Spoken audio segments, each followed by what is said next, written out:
السلام علیکم ورحمۃ اللہ وبرکاتہ۔ میں ہوں عبدالمالک فرید اور آج کی اس ویڈیو میں آپ کو کسوۃ الکعبہ کی تاریخ کے بارے میں بھی بتانے جا رہا ہوں کہ اسلام سے پہلے کس نے کسوہ پہنایا کعبہ شریف کو، اور اسلام کے بعد کیسے تاریخ چلی کسوۃ الکعبہ کی۔ تو اس سے پہلے اگر آپ پہلی بار میرے چینل پہ ہیں تو چینل کو سبسکرائب بھی کر دیں اور ساتھ میں ویڈیو کو لائک بھی کر دیں۔ تو چلیں شروع کرتے ہیں۔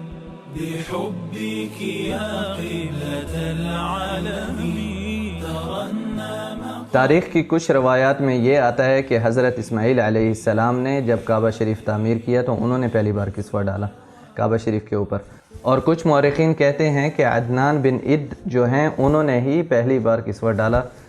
کعبہ شریف پہ، اور زیادہ تر مورخین اس چیز پہ متفق ہیں کہ تبع الحمیری جو تھا اس نے پہلی بار کسوہ دیا تھا کعبہ شریف کو۔ تبع الحمیری یمن کا بادشاہ تھا، اور آپ کو پتہ ہے کہ یمن میں ہی یہ شامل ہوتا تھا، مکہ المکرمہ اور یہ حجاز کا جو علاقہ تھا یہ یمن میں شامل ہوتا تھا پہلے۔ تو وہی جو یمن کا بادشاہ تھا اس نے پہلی بار کسوہ کعبہ شریف کو پہنایا، اور اس کے بعد قصی بن کلاب آپ صلی اللہ علیہ وسلم کے دادا ہوتے ہیں، یعنی کہ فورتھ گرینڈ فادر بنتے ہیں آپ صلی اللہ علیہ وسلم کے شجرہ میں۔ تو قصی بن کلاب جو تھے انہوں نے اس کے بعد پھر کسوہ دیا کعبہ شریف کو، اور قصی بن کلاب آپ صلی اللہ علیہ وسلم کے فورتھ گرینڈ فادر کے بعد جو ہے قریش ہی کعبہ شریف کو کسوہ دیتی تھی کچھ عرصے بعد، یہاں تک کہ ابو ربیعہ عبداللہ بن عمرو المخزومی جو تھے وہ ظاہر ہوئے اور انہوں نے قریش کو کہا کہ ایک سال، وہ تاجر تھے، ابو ربیعہ جو تھے وہ تاجر تھے، ابو ربیعہ المخزومی، انہوں نے پھر قریش کو کہا کہ ایک سال قریش دے گی کسوہ کعبہ کو اور ایک سال ابو ربیعہ المخزومی دیں گے۔ تو پھر یہی سلسلہ چلتا رہا آہستہ آہستہ جب تک کہ ابو ربیعہ المخزومی کی وفات ہوئی، تو اس کے بعد پھر واپس قریش جو تھی قریش نے ہی کسوہ کا عمل سنبھالا، یعنی کہ آپ صلی اللہ علیہ وسلم سے پہلے، آپ صلی اللہ علیہ وسلم کی نبوت سے پہلے۔ اور اس کے علاوہ پہلی جو خاتون تھیں کعبہ شریف کو کسوہ دینے والی وہ تھی آپ صلی اللہ علیہ وسلم کے جو چچا تھے، یعنی کہ آپ صلی اللہ علیہ وسلم کی دادی تھیں، آپ صلی اللہ علیہ وسلم کے چچا العباس کی والدہ، تو وہ کافی مالدار تھیں، اور حضرت عباس رضی اللہ عنہ اپنے بچپن میں گم ہو گئے 3 دن تک۔ تو انہوں نے منت مانی کہ یا اللہ، حضرت عباس رضی اللہ عنہ یعنی کہ جو اپنے بچپن میں تھے اس ٹائم وہ مل گئے تو میں کعبہ شریف کو پورا جو ہے کسوہ کروں گی، یعنی کہ اپنے طرف سے۔ تو وہ پہلی خاتون تھیں جنہوں نے کعبہ شریف کو کسوہ پہنایا۔ اور اس کے بعد آپ صلی اللہ علیہ وسلم فتح کے بعد، یعنی کہ فتح مکہ کے بعد جب مکہ میں آئے تو تب وہ جو قریش کا کسوہ تھا کعبہ شریف کے اوپر اسے آپ صلی اللہ علیہ وسلم نے رہنے دیا، یہاں تک کہ ایک عورت بخور کر رہی تھی، اگر آپ کو بخور کا پتہ ہو تو وہ بخور کرنے لگی، اور کعبہ شریف کا غلاف بخور کی وجہ سے، یعنی کہ کیونکہ اس میں انگارے ہوتے ہیں تو کعبہ شریف کا غلاف جل گیا۔ تو کعبہ شریف کا غلاف جلنے کے بعد پھر آپ صلی اللہ علیہ وسلم نے پھر سے کسوہ دیا کعبہ شریف کو فتح مکہ کے بعد، یعنی کہ 9 ہجری کو۔ اور آپ صلی اللہ علیہ وسلم کے بعد پہلے خلیفہ حضرت ابوبکر صدیق رضی اللہ عنہ نے بھی کسوہ دیا کعبہ شریف کو، اور وہ کپڑا تھا القباتی جو کپڑا کہا جاتا ہے، وہ کپڑا ایسے تھا کہ وہ، اب یہ کپڑا جتنا کلوز ہوتا ہے نا تو وہ کپڑا اتنا گہرا ہو جاتا ہے، تو وہ جو القباتی تھا وہ کھلا کپڑا تھا، یعنی کہ اس طرح اگر آپ دیکھیں تو اس میں فراغ زیادہ تھا، اور وہ ریشم نہیں تھا۔ اور خلفاء راشدین کے بعد سے ابھی تک بیت المال سے ہی کسوۃ الکعبہ جو ہے وہ بنتا ہے۔ پہلے جو کسوہ تھا وہ یمن سے بنتا تھا، اس کے بعد حضرت عمر فاروق رضی اللہ عنہ کا جب خلافت کا دور تھا تو آپ نے مصر میں مصر والوں کو حکم دیا کہ وہ تیار کر کے دیں کسوۃ الکعبہ۔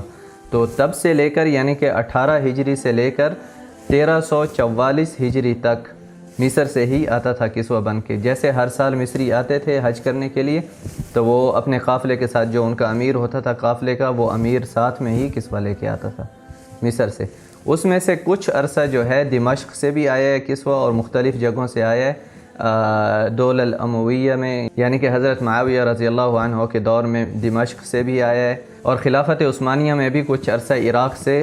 بن کے آتا تھا، لیکن 1000 سال سے زائد مصر میں ہی بنتا رہا ہے کسوۃ الکعبہ، جو کہ 1344 ہجری تک آتا رہا ہے مصر سے۔ آخری بار یعنی کہ جو باہر سے کسوہ آیا ہے وہ مصر سے ہی ہے۔ یہ میں آپ کے ساتھ تصویر جو شیئر کر رہا ہوں یہ مصر کا کسوہ لگا ہوا ہے اس ٹائم پہ کعبہ شریف پہ۔ اس کے بعد 1346 کے بعد سعودی عرب میں کنگ عبدالعزیز نے حکم دیا کہ سعودی عرب میں ہی کسوہ تیار کیا جائے، تو سعودی عرب میں تب سے لے کر ابھی تک سعودی عرب میں ہی کسوہ تیار ہوتا ہے۔ پہلے جو دار الکسوہ تھا یعنی کہ جہاں پر کسوہ تیار کیا جاتا تھا وہ حی الحجرہ میں تھا، اس کے بعد اسے منتقل کر دیا گیا ام الجود کے علاقے میں، تو ابھی تک ام الجود کے علاقے میں ہی کسوہ تیار ہوتا ہے، یعنی کہ 1997 میں ام الجود میں منتقل کیا گیا دار الکسوہ، تو 1997 سے لے کر آج تک یعنی کہ تقریباً 23 سال ہو چکے ہیں، تو ام الجود میں ہی کسوہ تیار ہوتا ہے۔ مکہ المکرمہ میں ام الجود کے علاقے میں جو نیا دار الکسوہ ہے یعنی کہ جو نئی کسوہ کی فیکٹری ہے وہاں پر جدید مشینری کے ذریعے تیار کیا جاتا ہے، زیادہ تر مشینوں کا کام ہے اور اس پہ نقشہ بھی مشین سے بن کے آ جاتا ہے، پھر اسی نقشے کے اوپر ہاتھ سے لکھا جاتا ہے یعنی کہ جو لکھائی ہوئی ہوتی ہے۔ تو اس فیکٹری میں 240 لوگ کام کرتے ہیں پورا سال جو کہ کسوہ تیار ہوتا ہے۔ وہاں پر سب سے پہلے 700 کلو خالص ریشم لے کے آیا جاتا ہے اور اس ریشم کو جو ہے پہلے صاف کیا جاتا ہے، دھویا جاتا ہے کیونکہ اس کا رنگ سفید ہوتا ہے، اور اس کے بعد اس کا رنگ جو ہے وہ کالا کیا جاتا ہے، بلیک رنگ کر کے اس کے بعد پھر اس کا نقشہ تیار ہوتا ہے، جیسے کہ قرآن کی آیات لکھی ہوتی ہیں پورے کسوہ میں، مختلف آپ کو نظر آتا ہوگا اگر قریب سے آپ دیکھیں کسوہ تو اس پہ قرآن کی آیات لکھی ہوئی ہیں، اوپر جو آیات لکھی ہوتی ہیں اور دوسری مختلف جگہوں پہ آیات لکھی ہوتی ہیں ان میں 120 کلو سونا اور چاندی استعمال ہوتا ہے، یعنی کہ چاندی کی تار ہوتی ہے اس کے اوپر سونے کا رنگ چڑھا ہوا ہوتا ہے اس حساب سے، اور مکمل کسوہ کا سائز دیکھا جائے تو وہ 658 میٹر مربع ہے، اور جب تبدیل کرتے ہیں کسوہ تو اس کے 5 ٹکڑے ہوتے ہیں، 4 ٹکڑے نہیں ہوتے، یعنی کہ چاروں طرف سے ٹکڑے ہوتے ہیں 4 اور ایک جو ہے دروازے کے سامنے سے ہوتا ہے، اور ایک دروازے کا ٹکڑا ہوتا ہے جسے برقع کہا جاتا ہے، عربی میں برقع بنتا ہے اور ہماری زبان میں اگر پڑھیں تو پھر برقع آپ پڑھ سکتے ہیں، تو اسے برقع کہا جاتا ہے جو کہ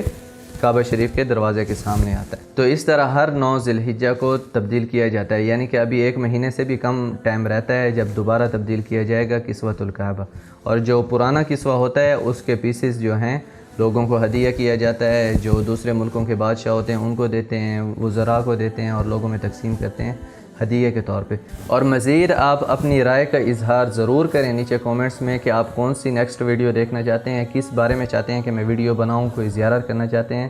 تو اس کے بارے میں مجھے ضرور بتائیں نیچے کومنٹس میں، اور اگر آپ جاننا چاہتے ہیں کہ کعبہ شریف کے اندر کون کون سی چیزیں ہیں اور کیسا ماحول ہے کعبہ شریف کے اندر کا اور کیا کیا چیزیں موجود ہیں کعبہ شریف کے اندر، تو آپ اس ویڈیو پہ کلک کر کے وہ ویڈیو دیکھ سکتے ہیں، اس میں نے سب کچھ ایکسپلین کیا ہے کہ کعبہ شریف کے اندر کیا کیا ہے۔